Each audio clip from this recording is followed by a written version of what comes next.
Morning, everyone. I trust that you can all see me. Yes, morning. Morning. Can you all hear me? Yes, morning. Morning, morning, morning. Mm. Okay, welcome to Academic Literacy, and thank you all for giving us your morning. I know it's cold in some parts of Johannesburg, and it's storming in some areas. Like in my area, it is storming as well. So hopefully my network stays stable. All right. So before we actually begin the class, what I want to do is I want to just get a feel of the room and why are you here for this course? So firstly, let me introduce myself. I am Nita Sukhdev from the Department of Quality and Operations Management. I'm an associate professor and I will be teaching you the academic literacy for this program. So whoever wants to volunteer, round of introductions, and why did you do this postgraduate diploma? What were you hoping to get out of it? Anyone? Thank you, Prof. My name is Tebogo Bokaba. I'm also in the Department of Applied Information System at UJ. I actually did the course because in the department I was an imaging researcher, so I thought maybe the course will give me good foundation and the things that I'm not aware of as a supervisor to be more up to date on what is it that I need to do, and also in terms of the policies, to understand the policies very, very well, because we've already touched on some of those policies in some of the modules. Thank you, Prof. Thank you, Toboko. Anyone else wants to go next? I'll Good go. morning. Oh, sorry. Sorry, please go ahead. Okay. Hi, my name's Karen Johnson. I am not in academics. I work for Discovery, but I think I'm a closet academic and I really love it. So for me, I did some research supervision with the UJ and really realized that even though I'd done research myself through PhD and through an MPhil, that as the literature shows, that's not enough actually to know how to do research supervision really well. So for me, I thought if I am going to do any of that, I want to know how to do it properly, which is what prompted me to do the course. And I've really enjoyed it. I think I've learned a lot. And I've learned a lot that would have been useful for me even before doing a PhD or any of the other stuff. So I've really enjoyed the program and I'm sure I'm going to enjoy this as well. Thank you, Karen. Loshni? Good morning. My name is Nehemiah Ndlovu. I'm a lecturer in the Department of Tourism and Hospitality Management. I decided to do this course so as to enhance my research supervision skills. Thank you. Thank you so much for that. Loshni, you have the floor now. Good morning, Prof. Good morning, everybody on the course. I'm Loshni Govender. I'm the Executive Director of Human Resources at a sister university, which is University of Mpumalanga. We undertake research from time to time in my daily work in order to develop strategies, etc. But over and above, I also supervise in education management. And I found that there were gaps, as articulated by the previous colleagues, that though we have undergone the research process from an academic perspective, to undertake research supervision requires much more. And that's why I'm here. Thank you. Thank you for that. Devashri? Good morning, Prof. How are you? Good, and you? You got me with my mouth full. But nevertheless, well, I'm a sociology lecturer at the University of Mpumalanga, and I've been supervising honors students for a couple of years.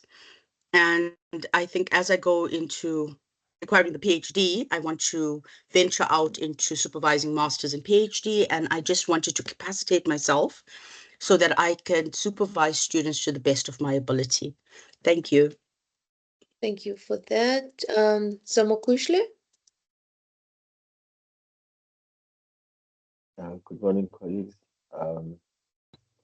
My name is Amo Shamakubane. A PhD in Curriculum Studies at the University of KwaZulu-Natal School of Education, and I'm also a lecturer at the department. I decided to do this PhD program in supervision and pedagogy of supervising candidates or these students to capacitate myself, but also it is because of my PhD experiences where I experienced a lot of um, difficult and challenging supervision. So to not trauma project these experiences to the candidates that I'll be supervising, I decided to pursue this program. Thank you so much. Thank you for that, Lindiwe. Good morning, everyone. My name is Lindiwe Gumete. I'm a senior lecturer in the Medical Imaging and Radiation Sciences Department at the DFC campus. I'm currently supervising undergraduate, master's, and PhD students. I've been supervising PhD, I think, for 2 years now. And I think for me, this program has helped me immensely in terms of improving the methods that I use, improving the communication, and in the general organization of how I work with my students. Oh, and I'm also the current DRC chairperson, and I also sit in the HTC. So yeah, this program has helped me a lot in terms of how things work and how to improve myself as a researcher and a supervisor. Thank you. Thank you. Andre, Good morning, Prof. morning. My name is Andre van der Westhuizen. I'm the head of education at Varsity College Sandton campus. I've been lecturing research for a number of years. And I think for me, it's to grow. That is why I enrolled for this program. It is definitely to grow. And I've been enjoying it really, really a lot so far. Yeah, open mindset just to gain as much as I can, and obviously to translate that back into my lectures and also the students that I supervise. Thank you so much. Thank you, Andre. Chandra, are you joining us as a student? Yes, Prof. How are you? Good, and you? I'm good, thank you. Okay, so hi everyone again. Welcome back.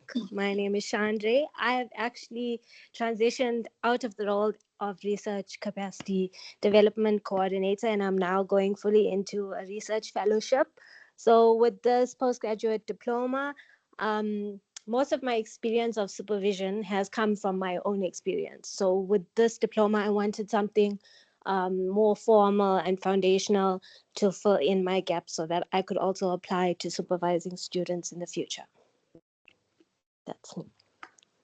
Thank you so much. Thank you, everyone, for that round of introduction. So I see that you guys have, and having gone through a few modules for this program, you starting to build on your experiences and your knowledge on how to supervise, okay? And you would have learned a lot through the various modules. So what we are doing in this module, and you are going to draw from your own experiences.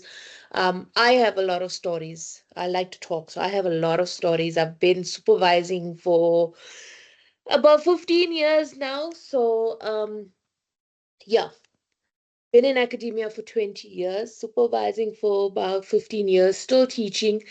And it's still a learning experience for me because the things that you come up with, and I'm sure as we go along and we draw on our experiences as examples, you will see that it is not a very easy journey to go through. And it's always a learning curve for everyone. Like I said, even though I've been in it for so many years, I still learn every day because the students, or would say the quality of the students that we get, they change. Behaviors of the students change. All right. So with that, it's an each generational gap. It's ever changing, and this is why this is one of the modules that is so interesting, because you also have to look at how do you supervise the different generations that you have. Like with me, I've got students that are quite young.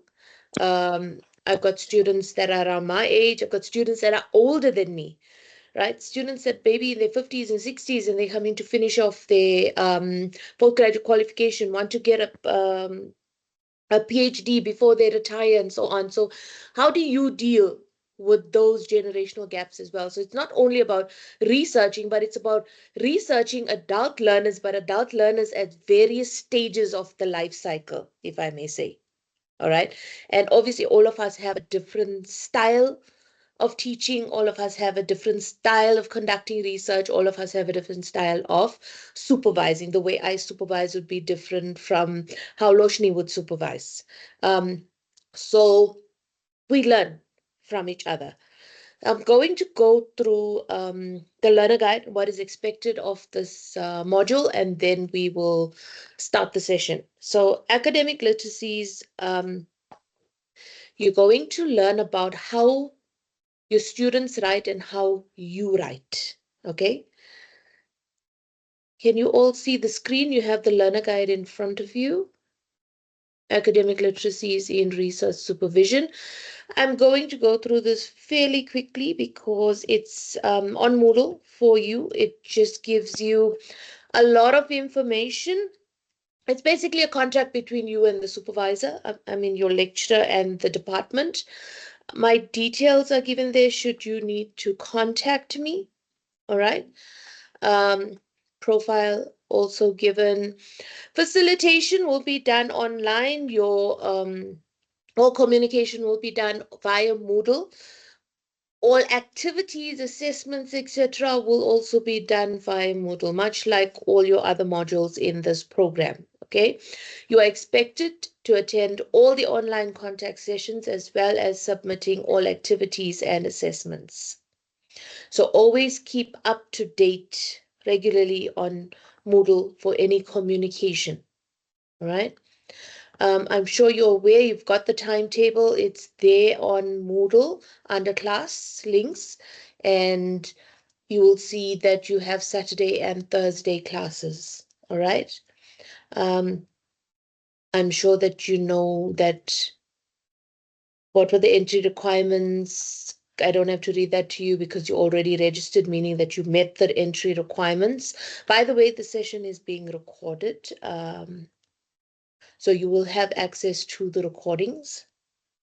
If you have entered the session with your UJ credentials, then you have direct access to the recordings. If you're using a personal email to enter the session, you will not have access to the recording. But to make it easier as well, we upload the recordings for you, right? Um, outcomes of this module, on completion of this module, this is the outcomes that we expect for you to have a good, strong foundational understanding of academic literacies. Assessment criteria is given to you as well. This is the output we expect on completion of this module or whichever module it is, right? You have 5 units. There is no prescribed textbooks, however, there are recommended readings. There are 5 units in this module, and there's information that's been taken from various readings. I'm also going to give you, I'll upload additional readings as well as South African examples, current South African examples, because you'll also see that some of the work that's there is a bit outdated with the references, but I've updated the references and I'm going to give you current examples, okay? Touching on our own experiences. Please take note of assessment strategies, okay? Also about late submission and how you will be accommodated. So as we go along, I will explain to you how your assessments will be done. You have activities that you need to complete, and those activities you need to upload online on Moodle. So each activity, there's a link that's set up for it. Yeah, so as we go along, I will do the assessment criteria, learning outcomes of this, and what is expected of you as a supervisor, or those of you that are not yet supervising and want to get into supervision and research, what is expected of you from this course. Any questions up until this point before we move on to the actual course? Anyone? Okay, if you need to speak, just raise your hand. I'm on a different screen, so I can't actually see what you're doing right now. Is everyone good? Thumbs up, thumbs down? That's my communication with you. Thumbs up, thumbs down, because I'm on a different screen and I can only see whether it's thumbs up, thumbs down. Thank you. So what is academic literacy? We have this program, this module that's dedicated to academic literacy only, right?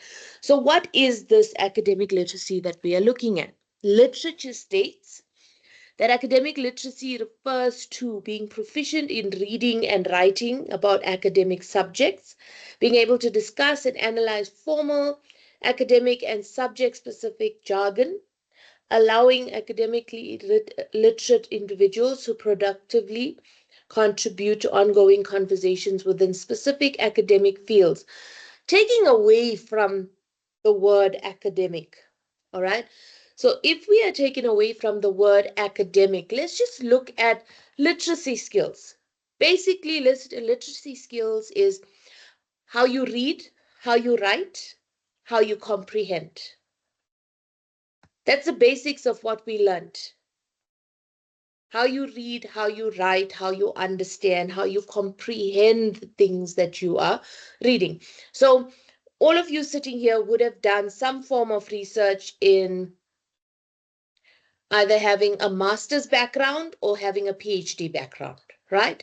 And in that instance, even if you want to do your master's and PhD, your undergrad qualification, your high school qualification, okay, secondary qualifications, you would have read. You would have read a lot of books in order to understand, and then you would have to write to show that you do comprehend what you have read. All been through that process? Who remembers doing book reviews? Something that was called book reviews in school. I'm not sure whether the younger generation remembers that or if they even did that. What do you do with a book review? You're given a book to read, understand, and then write a summary. Karen, that shows you how old I am. And me. Devotion. It just shows our age. No, why I'm saying that is because even the younger generation, I'm not sure whether it's called book review, but they also have this thing where they have to read their set books, set work that they're given, and then obviously produce something from it to say that they comprehend, they understand what they've read. Okay, Devashri, your hand is up. I was just saying, I remember book reviews in Afrikaans. And that was like a very daunting thing to do.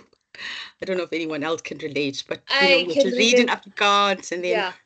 initially in primary school, there was the English Afrikaans dictionary, and then you're trying to figure out what's going on in the story to relay it back to the class. And I think that was an interesting um, I memory. remember that. I Yeah. remember that. All right. So the most of us giving away our age yet. Now, that's what I'm saying. Basics, literacy skills. Now, and as I take away the academic part of it, the academic part of it is now where you're still doing the reading.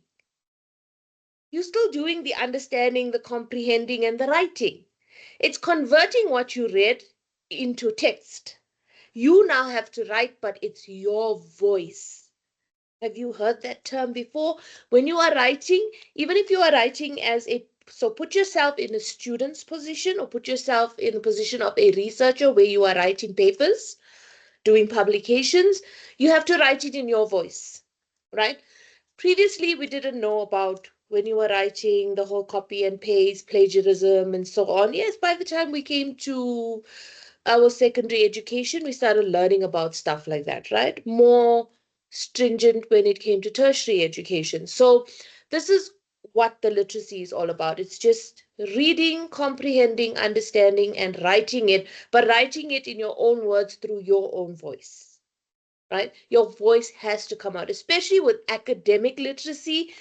The voice of the researcher has to come out. The voice of the student has to come out.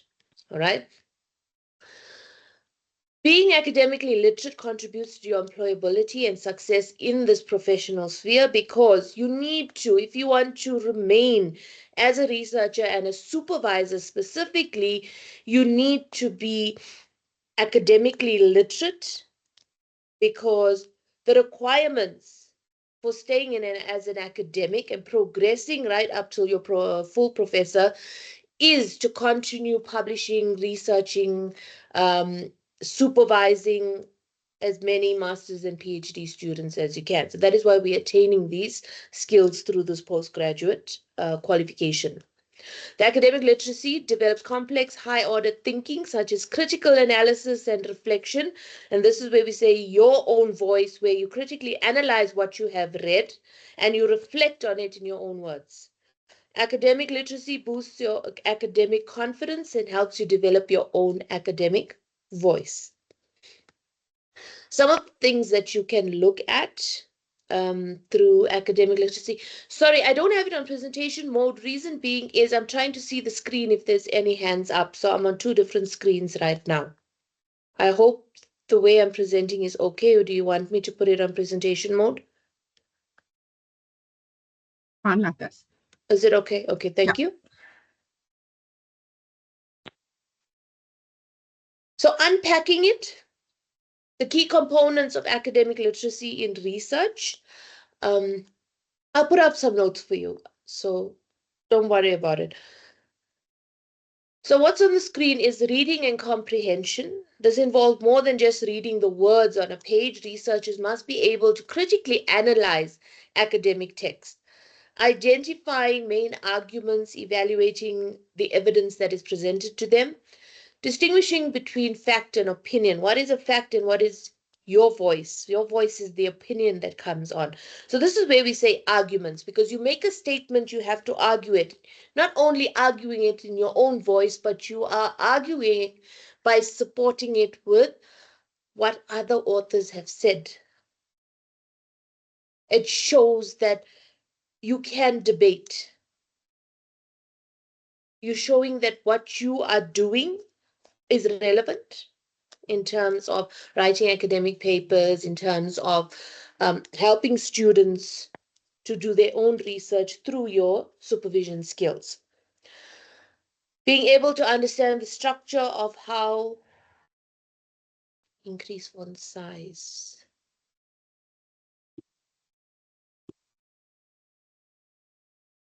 Is that better?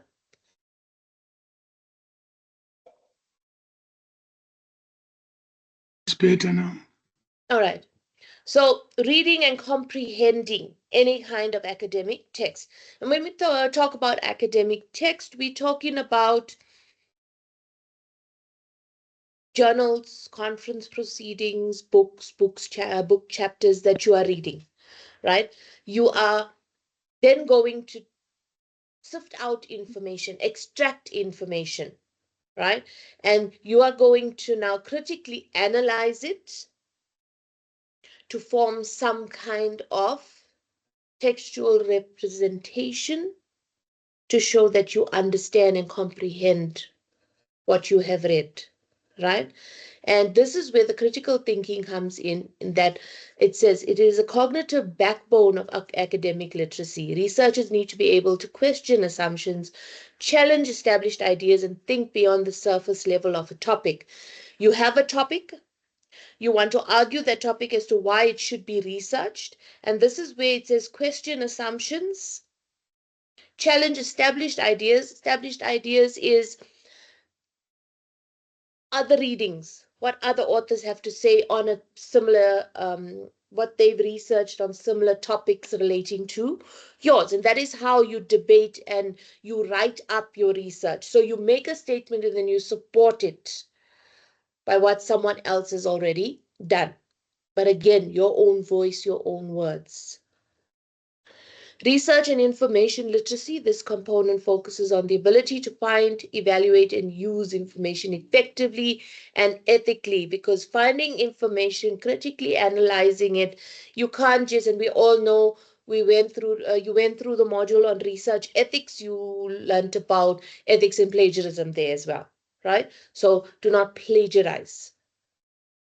So whatever you are doing, whatever information you're researching and gathering has to be done ethically and responsibly.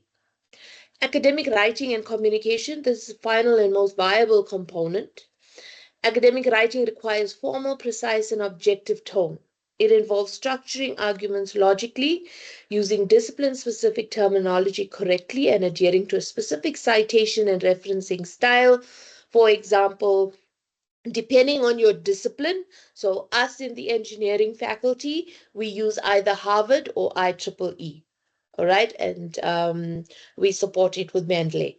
So I know those that are in the sciences, for example, psychology, etc., you use APA as a referencing style. So you have to look at what is the academic structure that you need to follow according to the discipline that you are in. In the sciences, in engineering, in management, etc., commerce, it's different. Styles are different. Okay, and it's just how you need to now adapt to your different environments and your different faculties and how the structure is done. Maintain ethics and integrity. Academic literacy also includes understanding and upholding ethical standards in research. And like I said, you would have learned a lot about the research ethics because you had a module dedicated to this. It means properly citing and referencing all sources in order to avoid plagiarism. Being transparent about your research methods, maintaining honesty in your reportings. Now, what happens there is that you need to be factual. You're collecting data. Okay, when I say you, it's you and your student because you got to put yourself in the shoes of a researcher because you're a researcher yourself as much as you are a supervisor. So look at both as a supervisor and a researcher and as a student yourself, because some of you are doing your PhDs. Are you reporting factual information? So the data that you have collected, you're reporting. You do get instances where people fabricate, make up results just so that they can have a qualification. Okay, this is where unethical behavior comes from. And we've had situations where this has happened at UJ, at my previous university as well, DUT. And then we go for transgression and so on because we pick up on the incorrect findings and fabrication of findings, and it's not factual, truthful information. So upholding that academic integrity is fundamental for your work. Always be truthful and factual in everything that you are doing. Don't make up stuff, don't plagiarize. And when you're teaching your students, you're supervising them, you're teaching them to be ethical as well. So what we generally do is when a student is registered for that year, okay, the new intakes. So the new intakes for that year, say for 2025, I'm going to give an example of how I supervise. Okay, so I do an induction first with everyone that is registered for that year. So I do this every year that there's a new batch of students coming in. I do an induction, and part of that induction is I teach them about, before we even get into the proposal stage and so on, we go through this whole thing about ethics, integrity, plagiarism, and so on. Right? I've got a document, so every submission that they make, and I think the university also has that. Those of you that are part of UJ, it's a declaration, anti-plagiarism declaration. All right. So it's much like a cover page. So everything that they submit, you declare. And you know that I am going to come to the AI part of it just now, because that also impacts your literacy skills. People think it's okay. I've played around with AI, and I'll give you examples of how AI also gets, you get caught out with it if you don't use it ethically and responsibly. Any questions up until this point?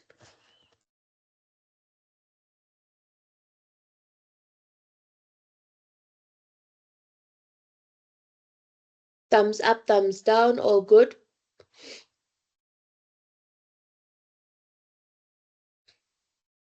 Okay, let's move on, right? This is fairly big enough, so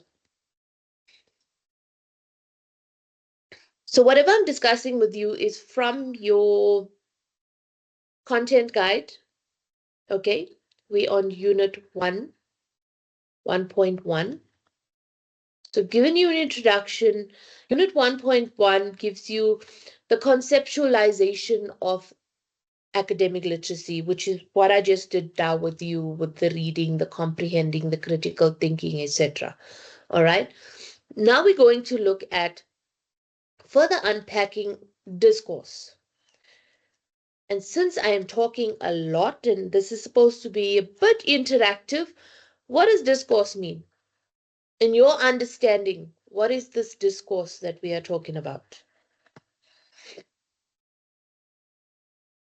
Anyone?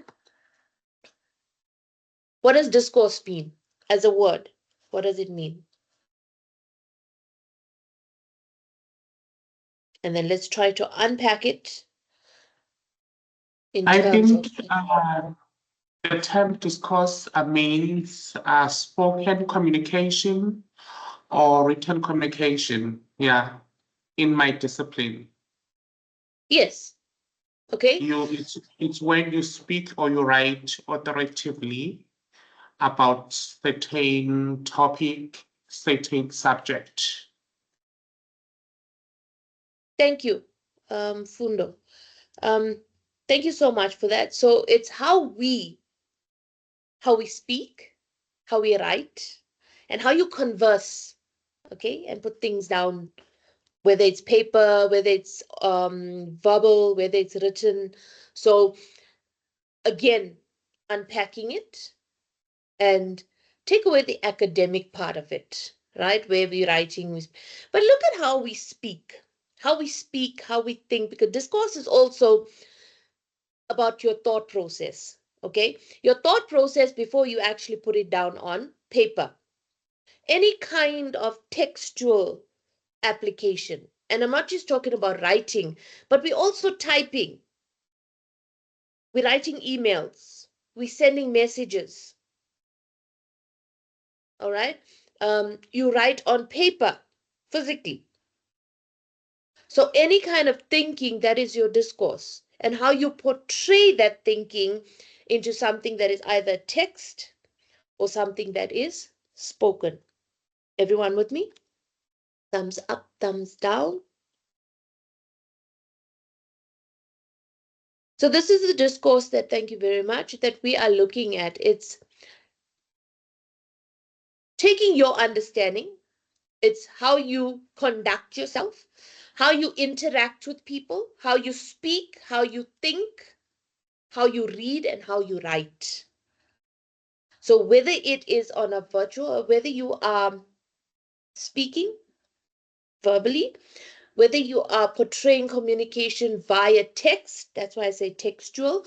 It's online, your emails, WhatsApp messages, etc., whatever form of media that you use, whatever platform you use, and it's how you convey your message. Okay? Each one of us is a member of many discourses, and each discourse represents one of our multiple identities. You know that you have more than one identity? What do I mean by that when I say more than one identity? And your discourse and how you speak. And I'm going to give you this as part of a personal experience. Don't laugh at me, please. Um, so, when I say multiple identities, and this is what the discourse is all about, it's not, I wouldn't say it's putting up a fake picture, but some of us in our natural environment at home tend to be different from how we are in our working environment. Have you experienced that? Anyone? Our identities and personalities change. How we would be in our more informal, comfortable setting at home with our families and friends, as opposed to how we would be that identity that we have at work. Like, for example, everyone at work knows me as an associate professor, a professional. I sometimes may come across as stern. I don't understand why people always tell me I'm unapproachable. But this is your character and identity that you have at work because this is your work identity. Understand? But when I'm at home, I'm a bit more playful in that my family knows a different side of me. And they would always say, that is why I said, don't laugh, because a lot of the times they would say, I'm so childish in the way that I am, childlike, um, and always so playful at home. Is like, how did you end up as an associate professor? But it's different personas that we have. We don't just have one identity. We have multiple identities when we are in different settings.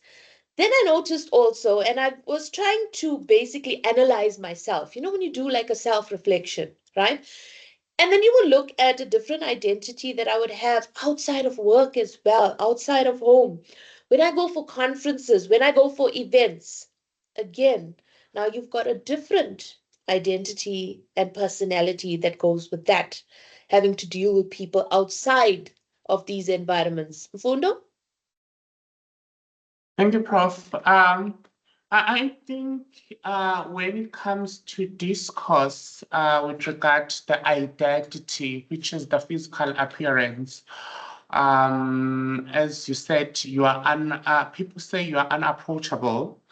I would like to concur with those people.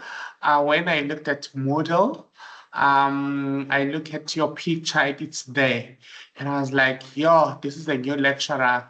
Maybe this one, she doesn't laugh with anyone. She doesn't take jokes.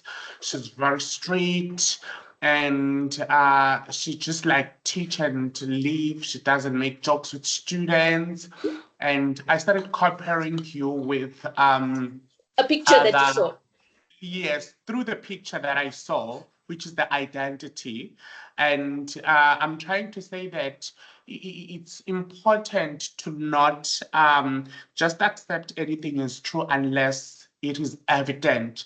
So I remember that that's one of the principles or that's one of the rules of the discourse, but I don't remember the other ones. We talk about, okay, when something is portrayed as good, something is portrayed as negative.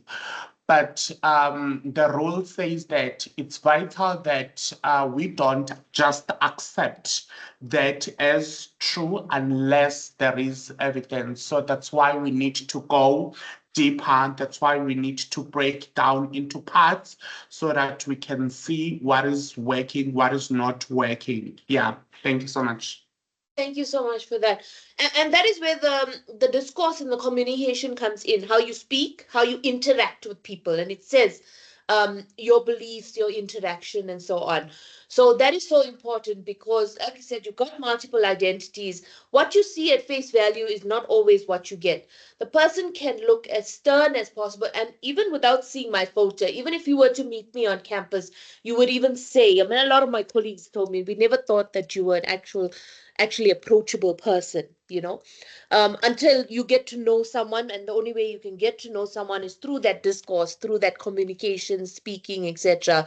Then you know the specific identity that this person has, right?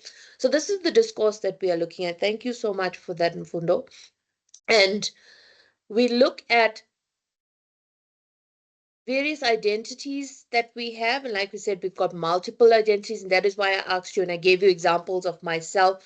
And I'm also asking you, you know, have you experienced these different identities that you have within yourself, but you don't realize it, that we are different people in different identities and characters in different settings. And the reason why the discourse is part of the academic literacy is because, like I said, all of our styles of teaching, researching, supervising, even the way that we write, how we read and how we write and comprehend and so on, is completely different from the next person. It's how we attain knowledge. It's how we acquire knowledge. It's how we attain knowledge. And each one of us has our own unique style. And that is why supervision is, like I said, it's not an easy journey because you are coming across those students that are from different backgrounds, speak different languages, and we're going to go through the different languages as well, having that communication barrier. And you're going to have to deal with students that come from different backgrounds, different beliefs, different cultural values. All this is incorporated in how they read and how they write and how they portray their research, their work, and their reports, how they're reporting. And it's very important for you as a supervisor to take those needs of each individual student. Because just remember that when you are supervising, you cannot use the same style of supervision for every student. They say, what is that saying that says you can't teach a fish to climb a tree? Everyone has a different style of learning. They have different learning styles. So when you're supervising, there's different supervising styles for different students. And that is why supervision is more customized to the individual that you are going to supervise, whether it's at master's level, whether it's at PhD level. And also remember, like I said, the generation gap, there's different maturity levels.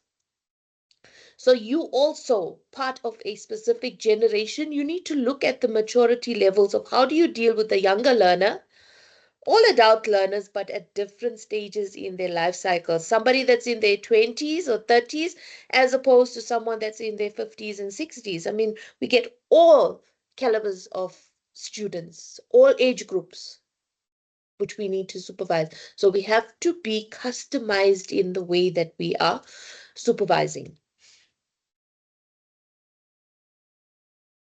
Any questions up until this point? Sorry, my screen is just a bit stuck. I think it's my network. Okay, so a question to you guys would be, before we move on to Unit 1.2, those of you that are supervising, right?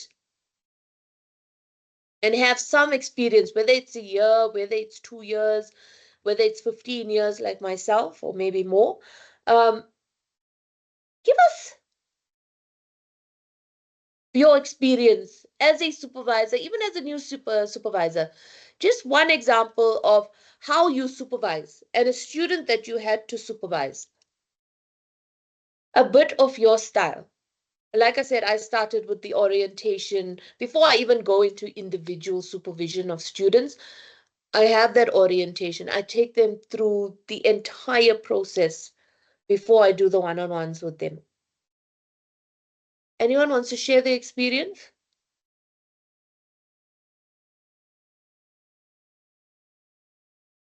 No one. A lot of you, when you introduced yourselves, you said you were supervising, you started off as a supervisor. Lindiwe, I think you're a new upcoming supervisor. Okay, Andre, you've got your hand up. Perfect, Prof. I'll go. So I give them a diagram that I've put together, I think in 2022. It's almost like a snake, if I can describe it to the class, to the group, where we start off from choosing the topic, getting the topic right, and Yes. going through the whole system all the way to the reference list. Because I explain to students is that when we teach methodology, we teach it in silos, and they might not always be able to see that thread that we want right through the methodology, the collection, the analysis, the findings, blah, blah, blah, because we teach those elements as small little cycles in isolation. So then I take them through the whole sort of, I call it a snake, but it looks like a snake almost, with all the little blocks from choosing the topic to the end, so that they understand when we speak about each of these elements in isolation, where it fits into the larger scheme and where we're going, what is prior to that, what comes after the next step, etc., etc. So that's just how I take my students through. I think if I have to reflect on my personal style, I can be a bit of a pain, if I'm very honest. I'm a bit of a control freak, so very, very strict to deadlines and feedback and chase my students. If they don't submit or check in with me or have me look at their work. So yeah. Thank you so much for that. Devashri, I acknowledge your hand. And I think Karen. Okay, so it's important. And Andre, I get exactly what you're talking about with that snake diagram, because I have something similar which takes you through that entire process, even from getting the topics approved or study approved, going to faculty higher degrees, doing the ethical clearance. So every step of the way. So that's actually part of my orientation. I have a similar diagram. I know exactly what you're talking about.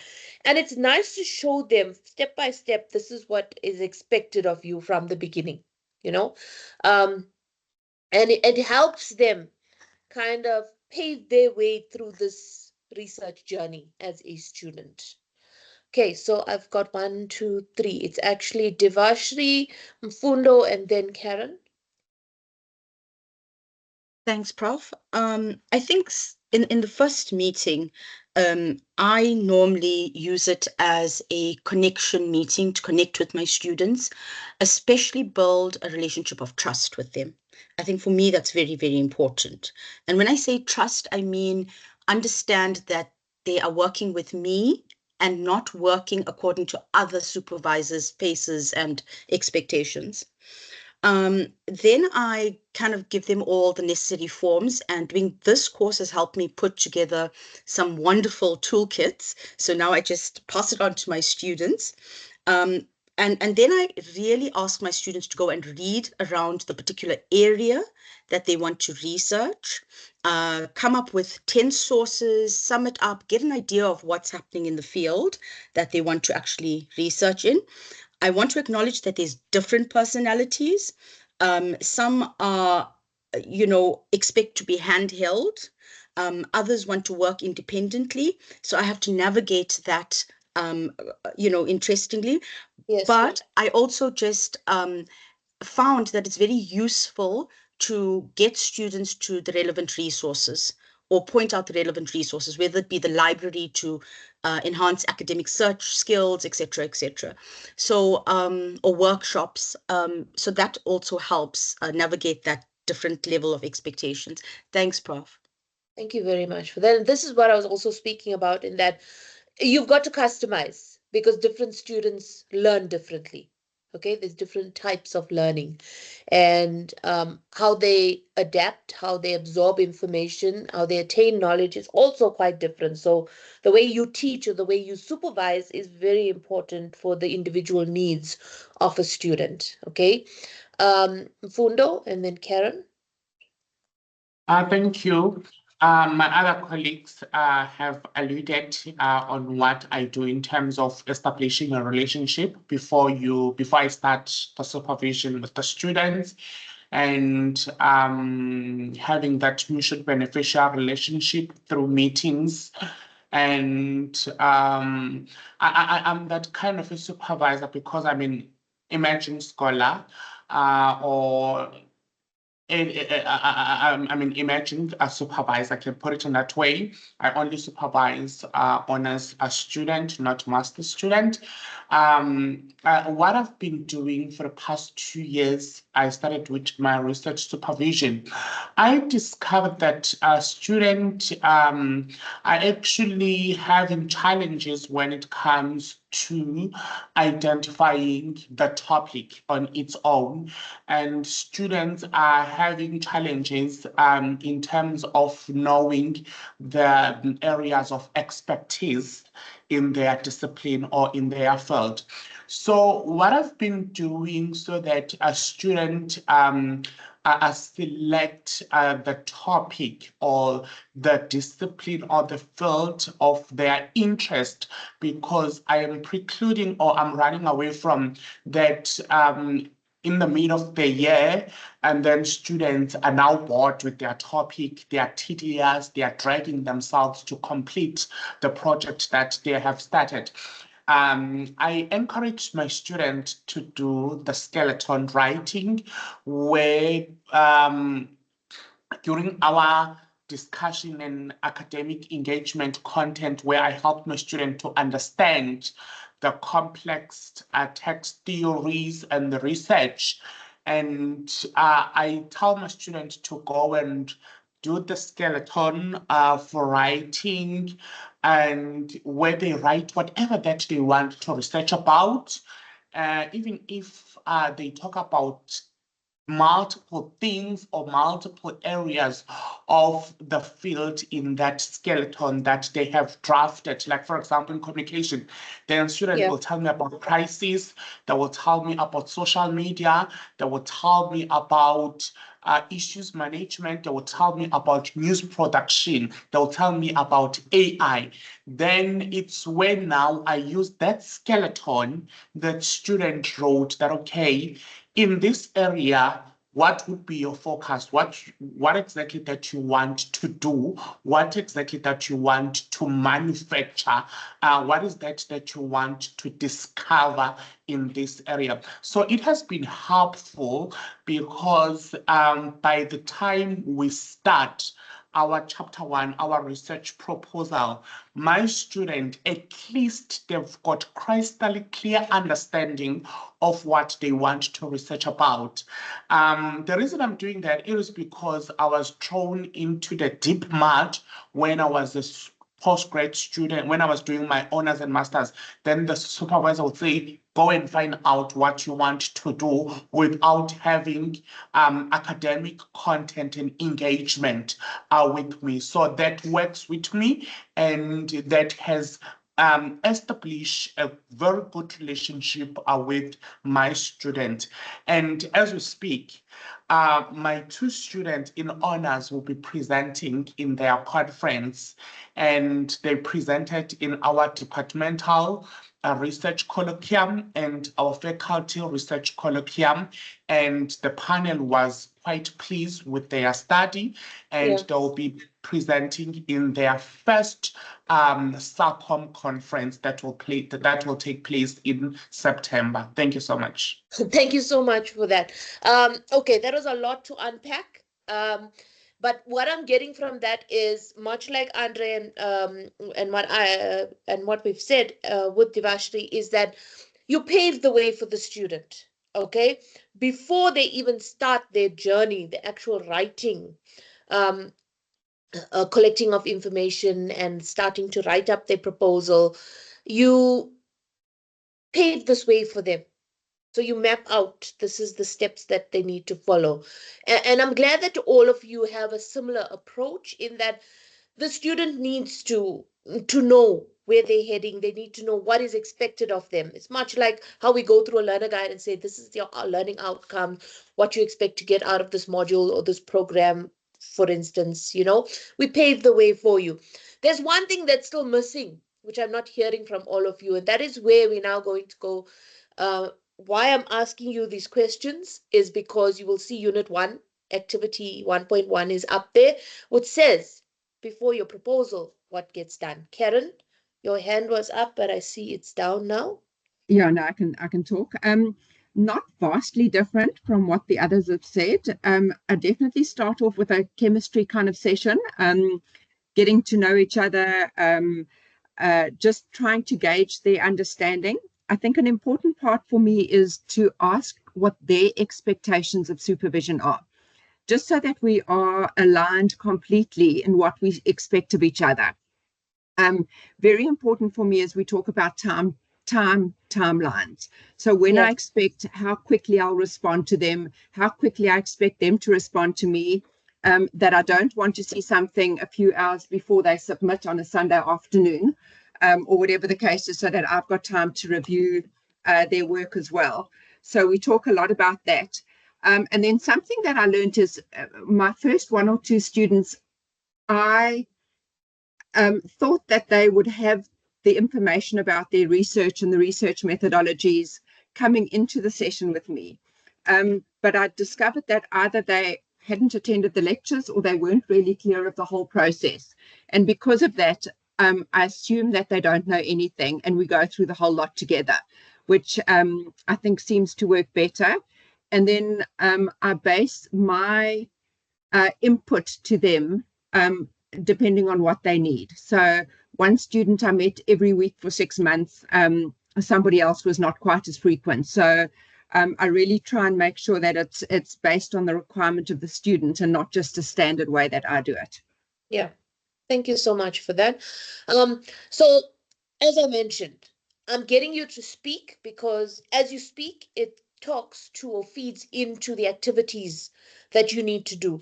So on your screen, you will see that you have activity 1.1, unit 1.1, the activity that goes with it, which is what we were talking about. The role of academic literacy or literacies and the role in the preparation and presentation of postgraduate students' research proposal. So we've taken the role, okay, and we looked at how you prepare your students. We've also looked at some of you saying that this is how you tell your students they need to prepare their proposal, all right? But what we haven't really, what is missing and what I haven't heard any of you speak about is the actual academic literacy. And why I'm unpacking that is because not a lot of academics critically analyze this academic literacy. And there's a reason why this module is so important is that a student coming into a postgraduate qualification, right? Do they have the ability to write in a scientific or technical manner or an academic style? Because we all know there's a certain style of writing in a master's and PhD, okay, setting. There's a way in which we need to write, and that is why we say academic literacies, because it's academic writing skills, right? Are we sure that the students coming into those programs, the masters, even your postgraduate, your honors students, right? We have postgraduate diploma, which is equivalent to the honors qualification. It's on NQF level 8, which is the same as what you guys are doing right now. Then you have the actual honors program, also NQF level 8. Then you have your masters at NQF level 9. Then you have a PhD at NQF level 10. Do they have the ability to actually write in a specific style? We're talking about academic writing. The reason why I'm asking you this, and this is what was kind of missing when you guys were explaining, do your students have that ability? Can they read? Do they know how to read and critically analyze, sifting out information? Okay, extracting the information. So for example, they have a particular topic, they need to work on their proposal, so they need to extract the information to put into their proposal, right? When drafting their proposal. Are they able to do that? And how do you tackle it as a supervisor? Do you teach them these literacy skills?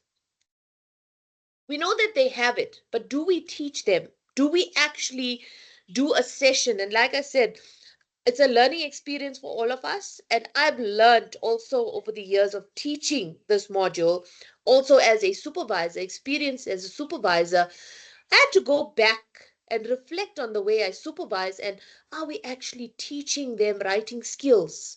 Are we teaching them how to actually extract information?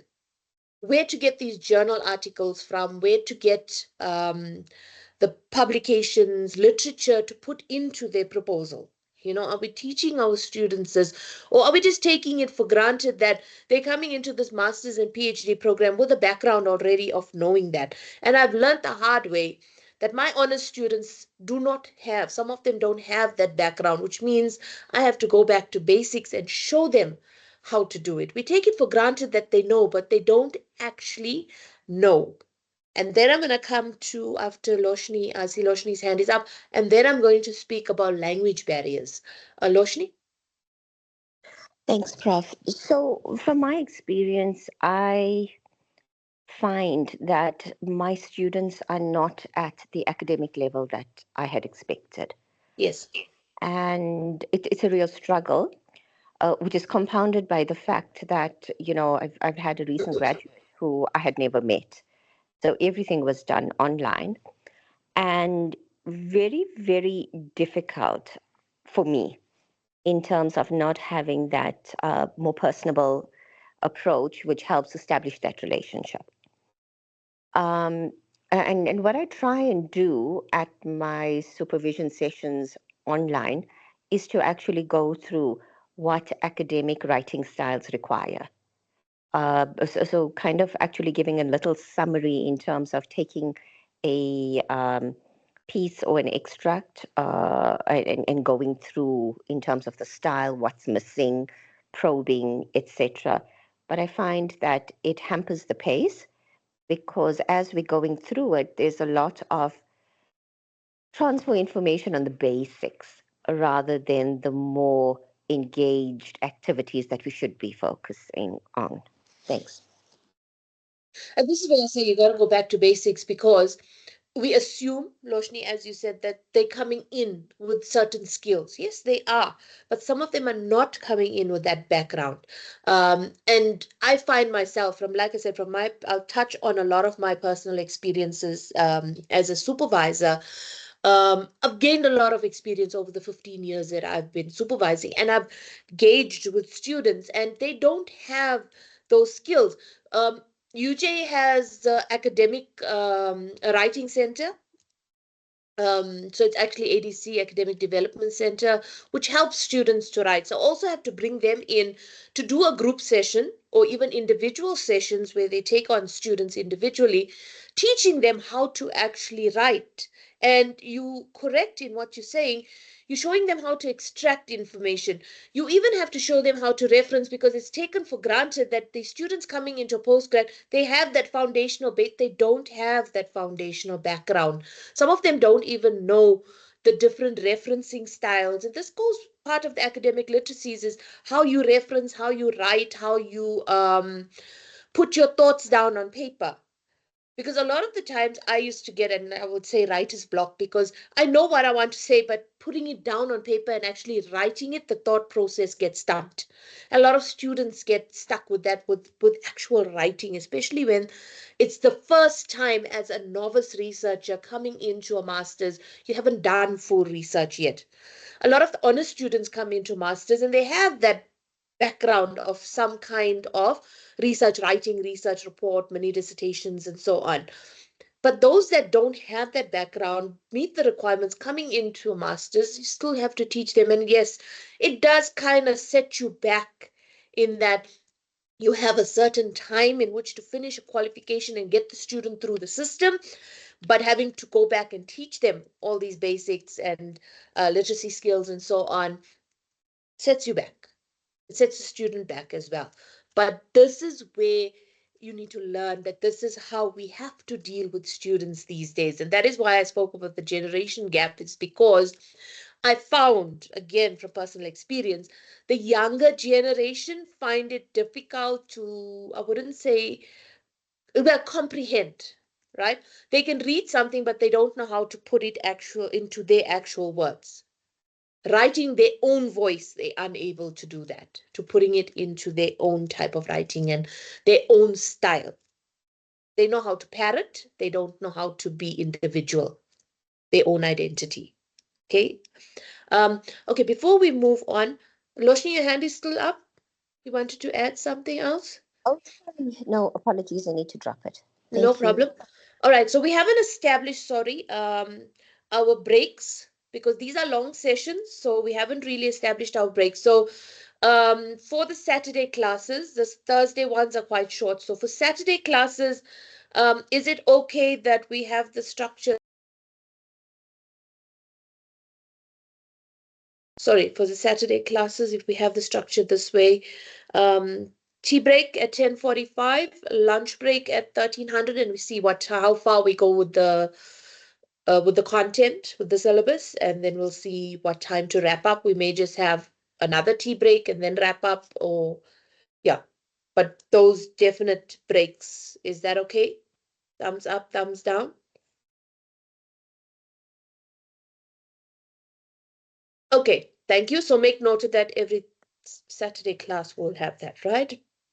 Tea break at 10:45 and come back at 11. Lunch break at 1300, which is 1 p.m. and we come back 13:30. Okay. So I'm going to put it there. Devashi, you have the floor. Thanks, Prof. Just thinking about what you've said, Yes. and thinking about the practicalities in which we have to supervise, and the pressure of the time constraints. So in honors, we basically have a couple of months before they want a proposal to a committee, maybe even 1 or 2 months. And even with the masters, they needed to get to the committees really quickly. Bearing that in mind, do we really have or take on the roles of actually teaching academic literacy? And what's your thoughts about the feasibility of that? I mean, are we going to discuss it, or because sometimes I feel that there are resources that we can send students to grapple with those skills, but we haven't been formally trained in academic literacy to structure things for students. So yeah, I'm just thinking about that. Yeah. Okay. No, you're correct in that. And like I mentioned, UJ has the Academic Writing Center, right? And they even assist the diploma students as well. The first years, second years, third years. Um, it's just that the student must commit themselves because if you know you're having a genuine problem, you have resources available. Institutions provide the resources available for them to actually learn these skills. They even teach them how to do, and I bring them in as group sessions so I don't lose out. The student doesn't lose out. I learn as well. I bring the writing center in at various stages, like of the proposal. How do you write an introduction? Okay. How do you formulate a problem statement and objectives? How do you write literature? A lot of us, I must admit, up until today, I hate doing literature review. Give me any kind of quantitative analysis, I'm in my element, but I still, up until today, hate doing literature review. It's too much to read and I get bored. Um, so, yeah, I have ADHD, so reading that literature becomes a bit much for me. But being hands-on and doing something practical like analysis and stuff, I thrive in that. So a lot of students also have, much like myself, things that they are more skilled at. Some of them may be better at theory in that they can write literature review. Some of them cannot. And then you have some that are more practically based, can do quantitative research, analyze, and so on, the technical part of it. So, you got to weigh on their strengths as well. But it, like you said, Is it our responsibility as individual supervisors? Because it's going to set you back and set the student back. However, the student has the time within their entire research journey to actually seek out these resources and institutions that, and I'm saying institutions as in subsets of UJ, that provide these services. So seek out these services and it's going to help them. I found that it really did. Having these writing workshops and so on, I even take the students, again, do it as a group on writing retreats. And then I bring in the writing center, I bring in other academics that have been here, more experienced, more knowledgeable, to pass on, that share their knowledge and their experiences on supervision and how to assist a student. Bring them in so all these resources help the students. Us alone as supervisors do not have that. Like you said, some of the times we also coming into this um, academics, academia, we didn't know much about research. When I came into academia, started in 2005, I didn't know anything about research and doing a master's, writing a dissertation, and so on. I knew nothing about referencing and stuff. We did it to a small extent in the diploma or in my bachelor's degree, but not to a very large. At that time, research was not so prominent like how it is now. And we didn't have to teach a lot about research. It was just teaching modules, and that was it. You teach, you test, and that you and you testing the students' knowledge. That is it. Now it's different how research is done in that it's your own thoughts, your own voice, your own opinions, building arguments based on debates, etc. It's how we portray ourselves as a supervisor for those students, because essentially I learned supervision skills from my supervisor. And then I realized that some of it wasn't, well, needed to be updated a bit better. And then you also improve on your style. But you had to learn from somewhere, because at that time, well, now we learn about supervision. We have all these programs, much like what you are registered for. But at that time, I didn't have all that. I had to learn through the process, learn from other supervisors, and obviously improved on my own supervision skills in that way. Fundo? Thank you, Prof. In layman's terms, our students are very lazy.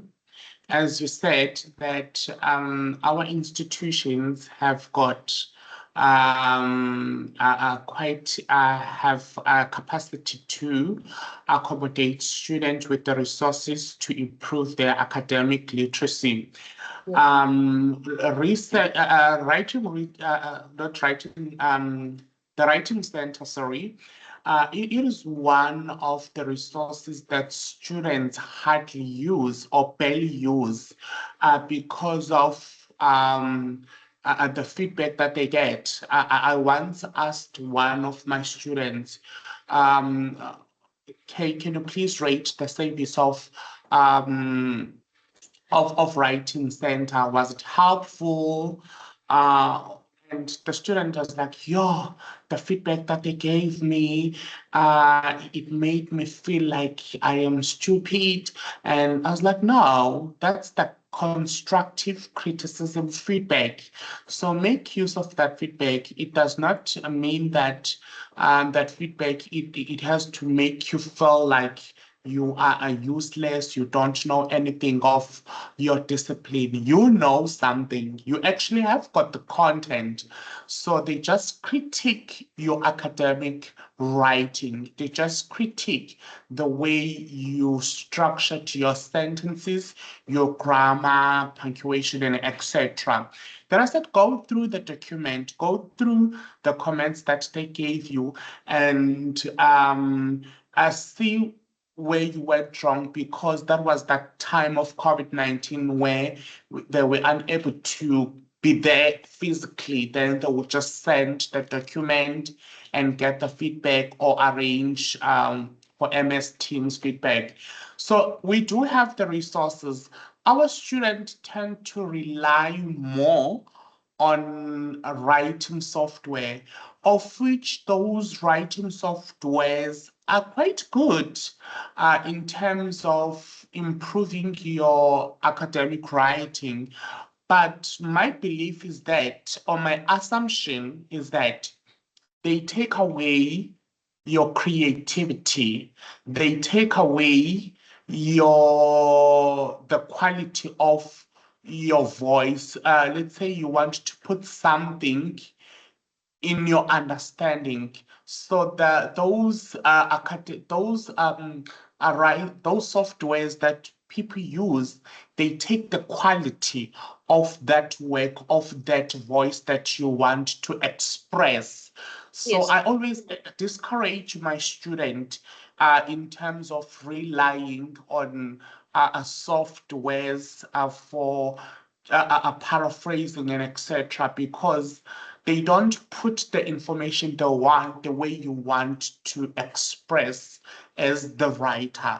So yeah, our students are lazy. Our students don't want to write, don't want to read. As for example, you said, when I did my BTech, I did my BTech and my honors when technology was like the scarce tool. I Yeah. remember I would spend hours in library reading, writing.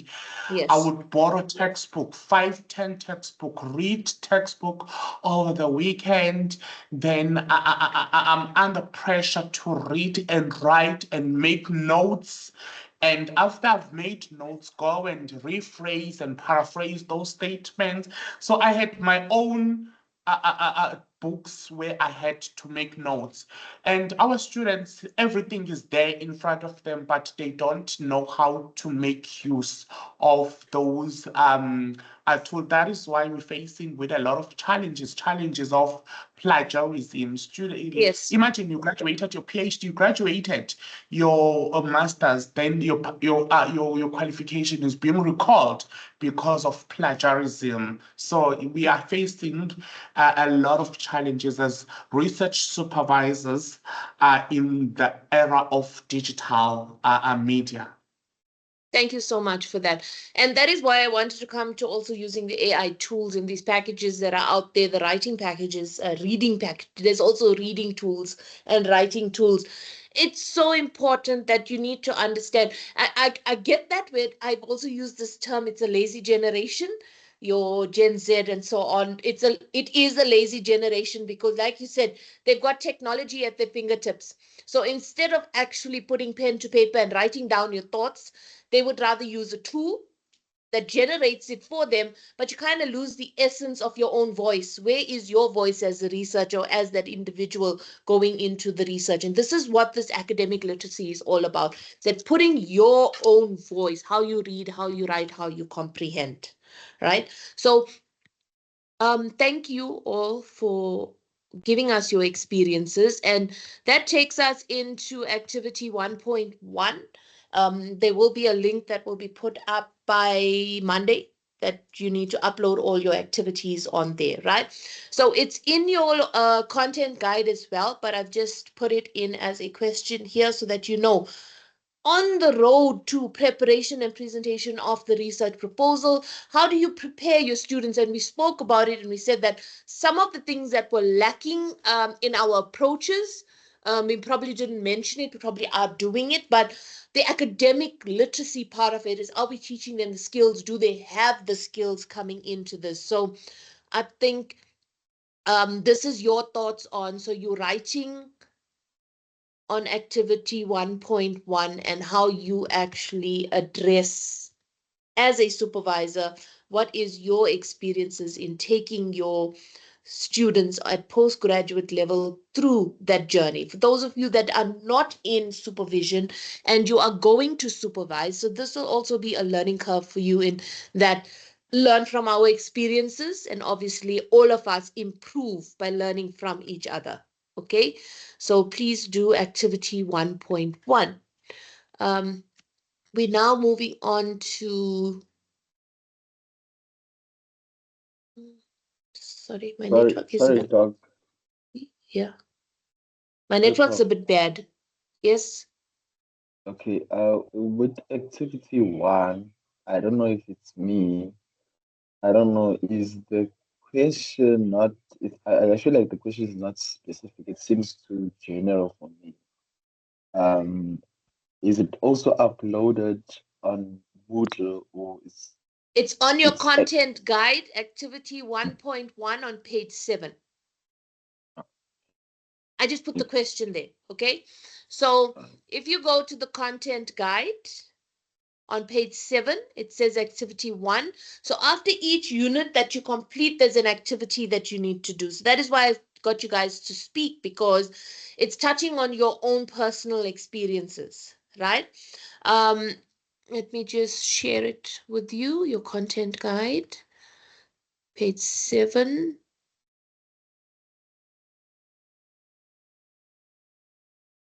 Can you all see the screen? So it says, think about your own range of literacy practices and those of your postgraduate students whose research you are supervising. Write one paragraph about the diversities of literacy practices with which you and your students engage. So this is why I said you take them through the journey, but how much of it do we tell them, this is how you need to write, this is a certain style, scientific or technical style or academic style that you need to follow. This is this referencing style that we're teaching. Do you know the referencing style? So these are the kind of things, is how do you engage your students more on the literacy part of it? Yes, as much as we can um, unpack it, show them diagrams of the entire process from your proposal right up till the time that you submit for exams. But throughout that, way before that, are they academically competent? Do they have those literacy skills? Yes, they can read and write. We know foundational skills they have. They wouldn't have reached this journey or this level of a master's student or PhD student if they didn't have some kind of writing skills. But do they have it specific to their discipline? Okay. Then you have to look at it, like I said, in a one paragraph, your supervision skills and how do you engage your students when it comes to academic literacy. Do you also tell them about plagiarism? Do you also tell them about ethics and how to use certain things responsibly, like we're speaking about the generation gap? Are you teaching them about the AI tools, how to use it ethically and responsibly, and so on? Then it also says, any of your students literacy practices not valued in the university. So do they have a set of literacy skills? And this is where we're going to come to the language barrier. How much of this do we actually unpack at the university when it comes to multilingual, bilingual, trilingual students? Okay.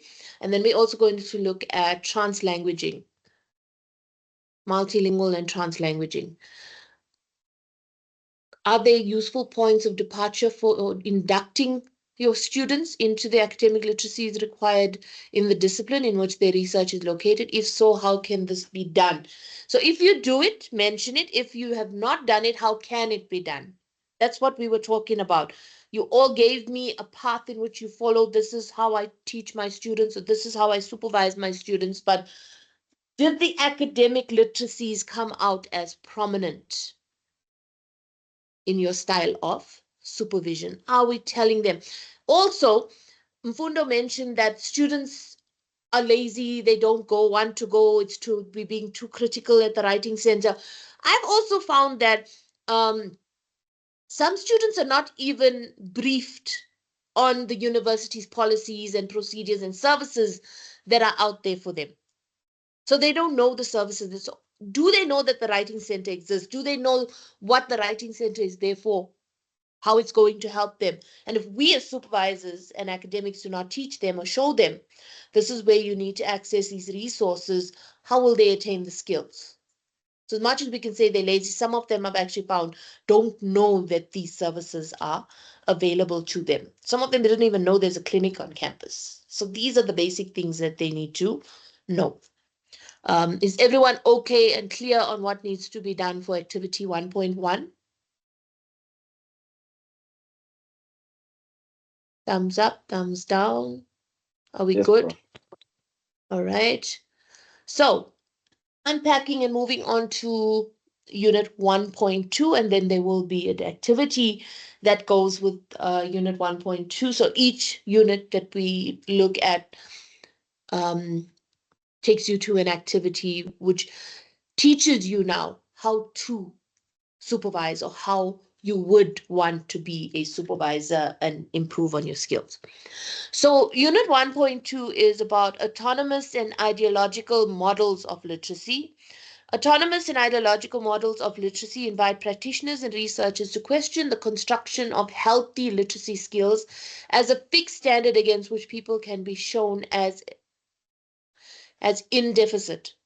So something that is missing, and how do we have the autonomous approach for that? Okay, what are our ideologies when it comes to literacy skills? Because like we said, there's different ways of having academic literacy skills, depending on the field of discipline that you are in. Like I said, science is different from engineering. Engineering is different from commerce, for example. So these are the things that we need to unpack, the models of literacy that you have.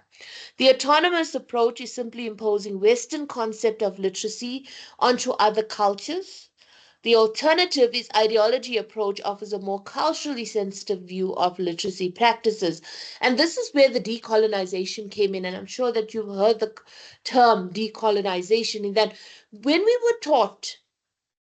were always taught about Western ways, Western values, Western ways of doing things. However, we now had to bring it and decolonize it, where we now bring in the South African perspective, because we have a South African way of doing things.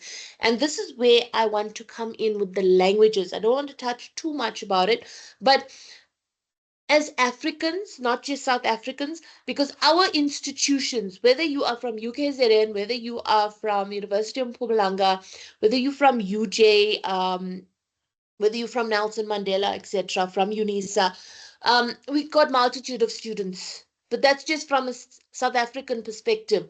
What about students coming from the University of Zimbabwe, Botswana, Nigeria, Ghana? There's a language barrier, okay? And we were taught Western ways, but we weren't taught our indigenous ways, and bringing that into our writing, reading, our culture, and into the university. Because all universities, as we know, from a South African perspective, is English medium, in that we read, write, and do everything in English. But what about those that have that English, where English is not their first language? And when that English is not their first language, are we catering to that? And the reason why I bring this up is because I've had, well, a master's, and he did PhD with me.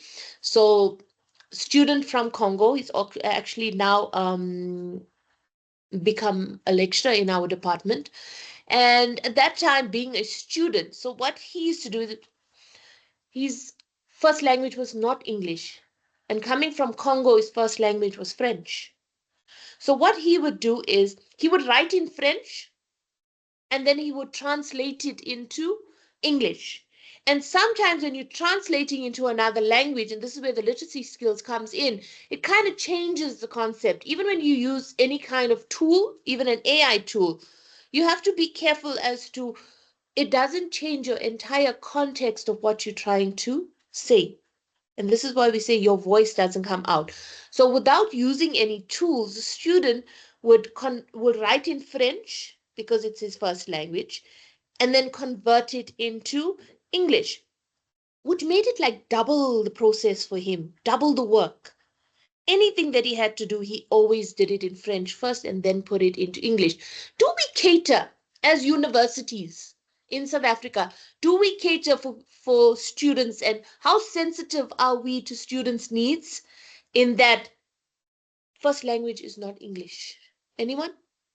From your own experiences, how do you deal with students whose first language is not English, and you have this cultural difference?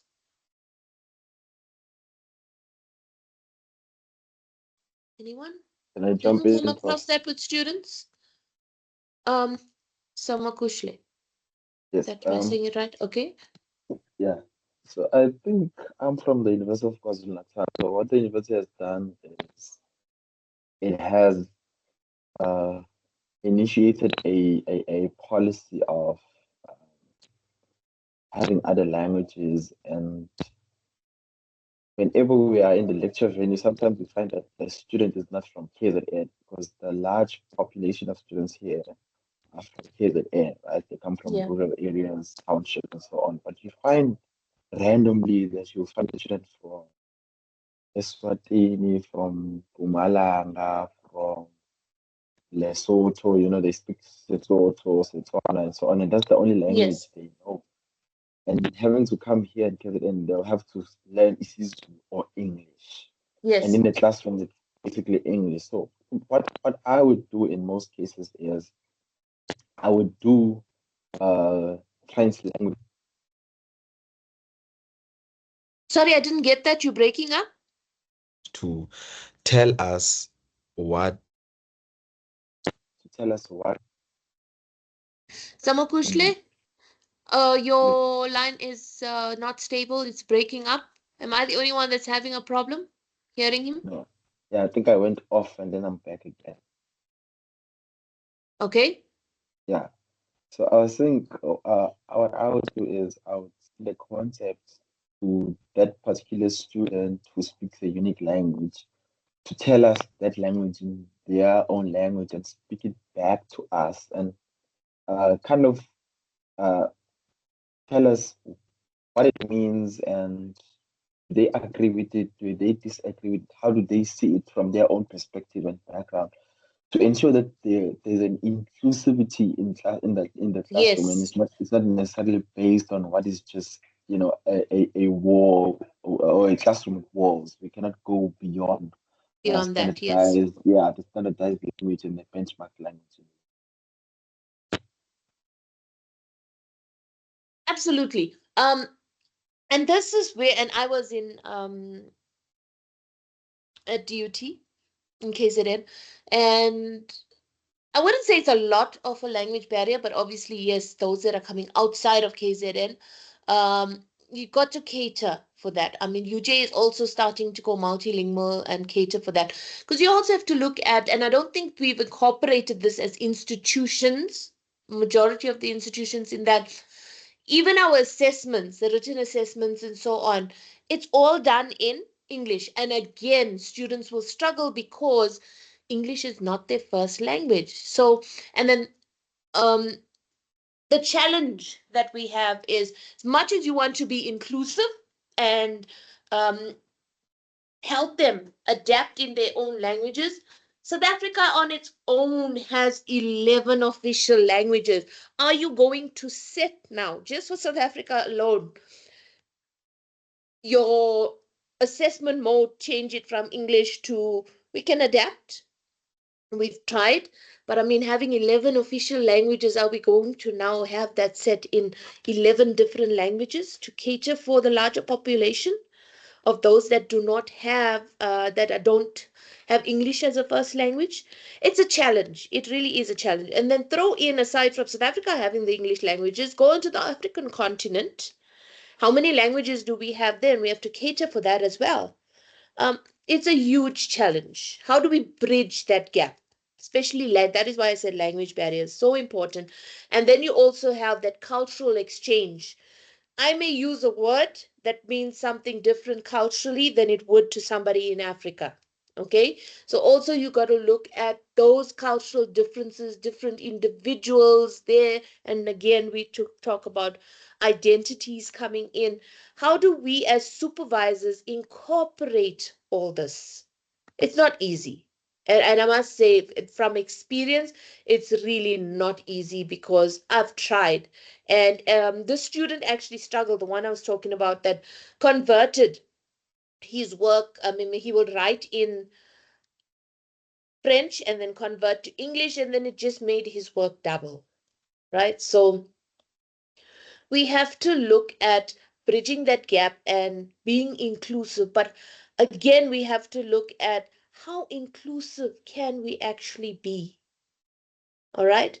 And we have to look at, you can't make everybody happy. Um, even as supervisors, We have our own ideals, ideologies. We have our own cultural beliefs, values, and so on. And you've got students with different backgrounds. Us have backgrounds, and then how do you communicate? Um, Sometimes also the way we speak, accents, right? So it's not only just the language that you speak, but it's also how you speak and your accent. And I was told that being Indian, we speak too fast sometimes, right? And I had to actually try to teach myself and practice speaking slowly so that everyone in my class can understand what I'm saying, because they're like, man, but you're going too fast or you're speaking too fast. And sometimes I also, but this, like I said, it's part of my ADHD where I fumble with my words. You'll notice that also when I'm lecturing, as I'm speaking to you, sometimes I fumble with my words, but that's just something that comes with my identity, my personality, right? Um, these are the things that you have to now also look at: communication, how we speak, our accents as well. um, do your students understand the words or the sentences that you are saying? Because some accents are quite strong. We've had, for example, someone in our department that was from Nepal, and the Nepal accent as opposed to the Indian accent is not as pronounced, right? And sometimes and they also speak fast because they speak like how the Chinese speak as well. um, and it was difficult for the students to catch up to this lecturer. And then we had a lot of complaints just from that thing being. So can you see culture, how it comes in, your accent, how we speak also impacts how we supervise and how we teach. Your students may not always understand you. Like I said, from my perspective, I had to actually teach myself to um, do away with my accent and be more, um, enunciate more, be more articulate in how I speak so that students, academics can actually understand what I am saying. So yes, as much as I speak fast, I should actually speak much faster than this. All right, so we understand that background. So we're looking at 1.1 being autonomous and the ideologies that you bring about from your own teachings, how we speak, how we cater, how we adapt, and also how inclusive are we in our approach as supervisors, as academics, as teachers. All right. Um, 1.2.2 is from academic literacy to academic literacies. So there is one style of writing, and then you have multiple kinds of literacy. For example, you can have undergraduate students need to work in a more quantitative way, in that, for example, in the sciences, they would have to do more lab work, experiments, and so on. So you have to look at what is their literacy skills when they dealing with practical situations, right? First year student also at undergrad level coming into this with more theory, because at your first year level as opposed to a third year you're doing more practical work. Okay, so sciences, engineering, we do a lot of lab work in the third year and the fourth year for our students. So your literacy skills from first year to third year or fourth year is completely different, and it's evolving each time. So that is why we say it's literacies, because it's not just one mode of literature that you are using or literacy skills that you are using. Everyone with me? So you also have multifaceted, where you have multiple literacy skills. So it's more than one. Part of that multiple literacy skills is you have reading skills, you have writing skills. That's the basics. But we also have mathematical skills, where some of us are more mathematically inclined than others. Some of us have more of the theory background than others.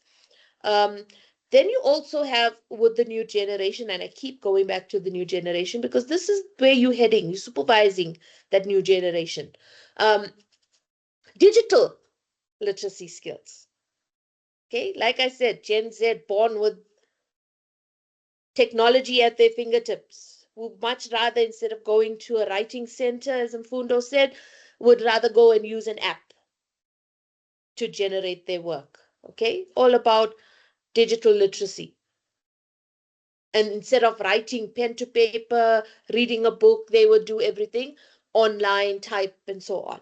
Okay, so their skills obviously is a bit different. So this is where we say it's different layers and different skills that each individual will possess. There's also a video link on literacy studies that you can watch. It's on your content guide. So you can click on the link. It's on page 9. Focuses more on literacies in schools and how it is adopted in the higher education sector. So basically, this video is a professor that challenges teachers to accept the work with different literacy skills. Because if we look at foundational skills that we were brought up with, right? Foundational skills that we had, we were taught just basic reading, writing, etc., comprehending, but not realizing at that time in primary school when we're learning these foundational skills that each learner had a different learning style. Each one reads differently, each one writes differently, and each one comprehends and understands differently. We're only starting to learn all these skills now, later on in life, about learning styles and so on. You have a cognitive learner, for example, you have a theoretical learner, for example. So they have different ways of absorbing information. And again, it starts at that primary school level where are we teaching them? So as they evolve to go into secondary and tertiary, they will evolve with more skills. But at the foundational level, do we teach them according to the way that they learn? And we have a long way to go in teaching just the basics at the primary school level and how a learner actually absorbs what they are being taught.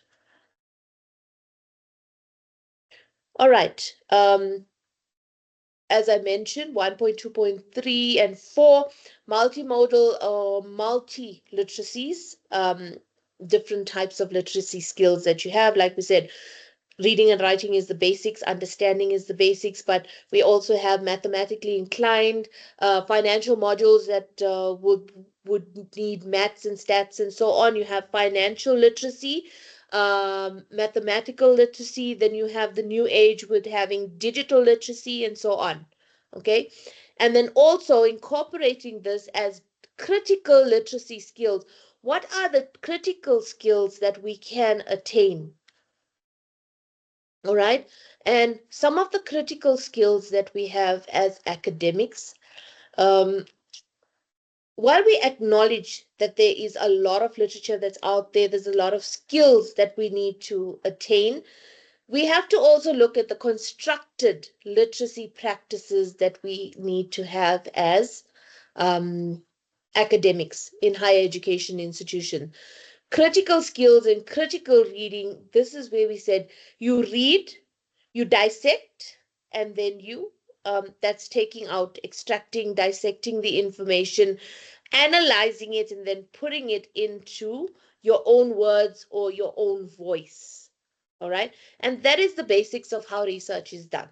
We read, we extract the information that is pertinent to what we need to put into our proposals or literature review or methodology, and understand it, put it into your own words, as opposed to this day and age where we have AI tools or any other tools and packages that you can use that converts that information and does it all for you. But again, I'm going to go to the words that say use it ethically and responsibly, because it is not your own thought process. You may prompt those tools to do X, Y, Z, but it still lacks that essence of your voice as an individual or your voice as a researcher. So this is where the critical literacy comes in and the critical thinking, because when a student is tested, you can use all these tools and apps and so on, but when you are tested, it's something completely different, because then you have to think for yourself. This is where the critical literacy thinking skills comes in. You have to think for yourself. And it's hard for them to actually do that when they have all these apps at their disposal. Any questions up until this point? Okay, I've been through the multimodal. So before we go into unit 1.3, there is activity. And before we go into our next break, there's activity 1.2, which is the video that I told you to watch. Your supervisor identity in relation to the new literacy skills that are out there, especially with the digital era, having digital skills, having mathematical skills, and so on. Okay, this is found on page 11. One moment for me. Yes. Sorry, this is the first activity was on page 7. This activity is on page 9. I'm going to take you through that activity before we break for lunch. Watching that video, okay? After you have watched that video, activity 1.2 is page 9 going into page 10. After reviewing that video, write a 1-paragraph reflection on your own supervision identity in relation to these new literacy skills that are out there. Okay, so it's your own reflection on what is in that video. You as a supervisor, like we said, we have different identities, and I mentioned some examples using myself as an example. What is your supervisor identity and how do you relate to that video? Thumbs up, thumbs down. Are we good? Activity 1.1, activity 1.2, which brings us to the end of unit 1.1 and 1.2. When we come back at 11 o'clock, we will continue with unit 1.3. All right, so I'm going to stop the recording and then I will resume recording as we take every break, then I will resume the recordings. All right. Thank you. I'll see you back here at 11.